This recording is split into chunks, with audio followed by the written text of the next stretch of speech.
لڑکی نے کمرے کا دروازہ اندر سے بند کیا، پھر وہ تیزی سے اپنے کپڑوں کی الماری کی طرف آئی۔ اس کی آنکھوں سے آنسو بہہ رہے تھے جنہیں وہ بازو سے صاف کرتی جا رہی تھی۔ اس نے اپنے کپڑوں سے 4 مضبوط قسم کے دوپٹے نکالے، انہیں آپس میں باندھا اور پھر ان کا ایک سرا اس نے بیڈ کے کنارے پہ چڑھ کے چھت سے لٹکتے پنکھے میں باندھا۔ پھر اس نے دوسرا سرا اپنی گردن میں باندھا اور بیڈ کے کنارے کھڑی ہو گئی۔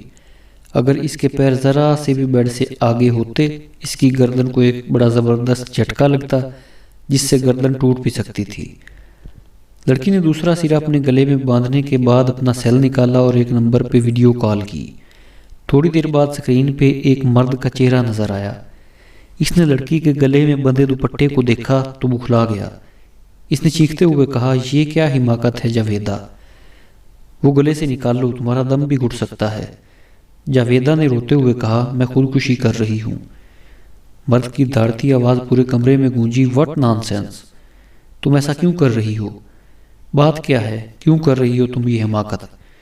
جاویدہ نے آنکھوں سے آنسو صاف کرتے ہوئے کہا، آپ اچھی طرح جانتے ہیں کیوں کر رہی ہوں، صبح والی بات اتنی جلدی بھول گئے؟ میرے خدایا، مرد نے پیشانی پہ ہاتھ مارتے ہوئے کہا، اتنی سی بات پہ تم اپنی جان لے رہی ہو؟ تم گلے سے شاباش وہ ہٹاؤ، میں آج جلدی میں تھا، اب وعدہ کرتا ہوں صبح برتن دھو کر ہی آفس جایا کروں گا۔